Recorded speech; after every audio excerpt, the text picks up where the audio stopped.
ဝါကြတဲ့ကြောင်းရဲ့အာရုံစိုက်မှုကိုစိတ်ကြိုက်ထိန်းချုပ်နိုင်တဲ့နီလန်တစ်ခုကိုသိချင်ပါသလားအဲ့ဒါကတော့ active နဲ့ passive voice ကိုကျွမ်းကျင်သုံးသပ်ဖို့ပါပဲဒါကတတာစီးမြင်တက်မဟုတ်ပါဘူးကိုပြောချင်တဲ့အချက်ကိုပိုပြီးပေါ်လွင်အောင် spotlight ကိုရွှေ့ပြောင်းပေးနိုင်တဲ့တကယ့်ကို powerful tool တစ်ခုပါကဲဒီ tool ကိုဘယ်လိုကျွမ်းကျင်အောင်သုံးမလဲဆိုတာအတူတူလေ့လာကြည့်လိုက်ကြရအောင်ဒီမှာဝါကြနှစ်ချောင်းကိုတစ်ချက်ကြည့်လိုက်ပါ She cleans the room နဲ့ the room is cleaned အတိပ္ပယ်ကတော့အတူတူနီးပါးပဲနော်ဒါပေမဲ့တစ်ခုတော့မတူဘူးအဲ့ဒါဘာများဖြစ်မလဲဒါကစကလုံးတွေကိုနေရာရွှဲ့ရတာထက်အများကြီးပို့ပါတယ်တစ်ချောင်းကအလုတ်လုတ်တဲ့သူကိုအဓိကထားပြီးနောက်တစ်ချောင်းကအလုတ်လုတ်ခံရတဲ့အခန်းကိုအဓိကထားပြသွားတာပါအဲ့ဒီအာယုံစိုက်မှုကွာသွားတာကပဲ active နဲ့ passive voice ရဲ့အဓိကကွာခြားချက်ပါပဲကဲပထမဆုံးခန်းကိုသွားလိုက်ကြရအောင်ဒီ voice နှစ်ခုကတကယ်တော့ဘာလို့ဆိုလိုတာလဲဘယ်သူကဘာကိုလုပ်တယ်ဆိုတာနဲ့ဘာကိုအလုတ်ခံရလဲဆိုတာကြောက်ကချင်းနာချက်ကိုရင်ဆုံးရှင်းလင်းသိအောင်လုပ်ကြမယ်ရှင်းလေးပါပဲ active voice ဆိုတာကဇလန်းရဲ့ဇက်လိုက်အလုတ်လုတ်တဲ့သူဒူးကပေါ်ကိုမိမောင်းထိုးပြတာပါဥပမာ the dog bites the man မှာဆိုရင်အဓိကစကောင်ကခွေးပဲသူဘာလုပ်လဲဆိုတာကိုပြောတာ passive voice ကကြတော့ဇလန်းရဲ့အဖြစ်အဖြုခံရတဲ့ receiver ကိုအဓိကထားတယ် the man is bitten by the dog မှာဆိုရင်အဓိကလူကြီးပဲသူဘာဖြစ်သွားလဲခွေးခိုက်ခံလိုက်ရတယ်ဆိုတာကိုပြောပြတာပါ Okay သူတို့ပါကွာလေကြည့်ပြီဆိုတော့အခုလက်တွေ့ပြောင်းကြည့်ကြမယ်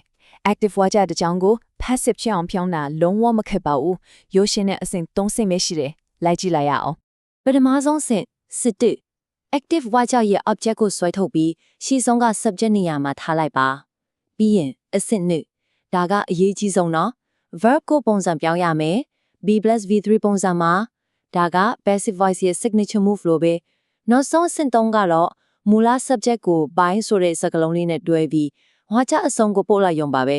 ဒါပေမဲ့ pronoun တွေဖြုံဖို့တော့တတိထားနော် I ကနေ by me he ကနေ by him ထထားတာမျိုးပေါ့ကဲ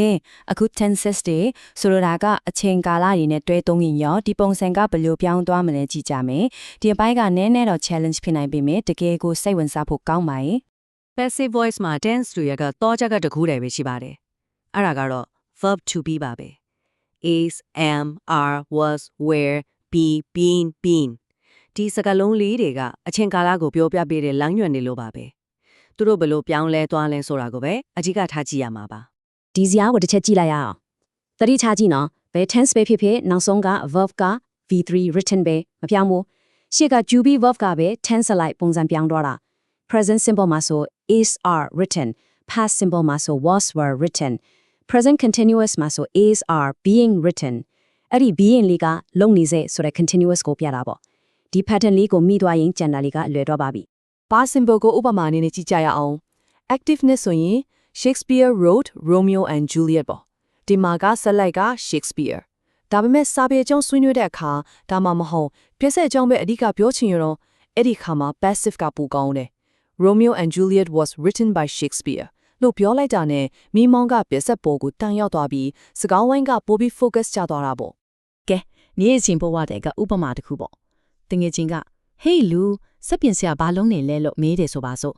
အဲ့ဒါဆိုကိုက active နဲ့ the mechanic is repairing my car လို့ဖြေမှာပေါ့မေးခွန်းကအစက်ပြင်ဆရာအကြောင်းကိုဒါပေမဲ့အမေကဖုန်းဆက်ပြီးဒါကားကတော့ဘာထူးတယ်လဲလို့မေးရလို့အာယုံကကားစီရောက်သွားပြီအဲ့ဒီအခါကျ my car is being repaired လို့ passive နဲ့ပြောတာကပို့ပြီးတဘာဝကြတယ်လीဘာလို့လဲဆိုတော့အမေတိကျင်တာကကားအခြေအနေမို့လို့မယ်ဗဒီနေ့မှာသုံးများတဲ့ပုံစံတစ်ခုကိုကြည့်အောင် the government will build a new hospital လို့ active နဲ့ရေးလို့ရပါမယ်သတင်းခေါင်းစဉ်ကြီးမှာဖတ်လိုက်ရမှာကA new hospital will be built ဆိုတဲ့ passive ပုံစံဖြစ်ဖို့များတယ်။ဘာလို့လဲဆိုတော့ပြည်သူတွေအတွက်ရေးကြီးတာကဘသူစောက်ကလဲဆိုတဲ့ထက်စေရောအတကြီးဖြစ်လာမယ်ဆိုတဲ့အချက်ကပိုရေးကြီးလို့ပဲ focus က project ပေါ်မှာရှိနေတာပေါ့။ Okay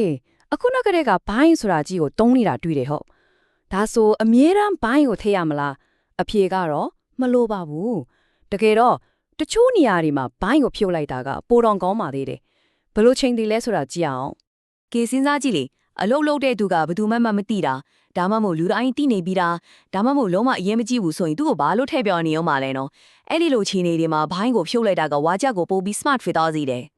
ဥပမာပိတ်ဆိုင်အိတ်အခိုးခံလိုက်ရတယ်ဆိုပါစို့ activeness ဆို someone has stolen my wallet ပေါ့ဒီမှာ someone ကဘယ်သူလဲမသိဘူးလေဒီတော့ passive နဲ့ပြောတဲ့အခါ my wallet has been stolen လို့ပြောလိုက်တာကအတိတ်ပြည့်အတိအဝဆုံးပဲ by someone လို့ပြီးထည့်ပြောနေရင်ဘယ်သူမှမသိရတယောက်ယောက်ကခိုးသွားတာပါလို့အရှိကြီးဖွင့်နေမှာပေါ့မလို့အပ်ဘူးလေ နောက်တစ်မျိုးကလူတိုင်းသိနေတဲ့ကိစ္စတွေမှာပေါ့ People speak English all over the world မှာအင်္ဂလိပ်စကားကိုလူတွေမပြောလို့ဘယ်သူကပြောမှလဲနော်ဒါကအရန်သိတာနေတဲ့အချက်ပဲ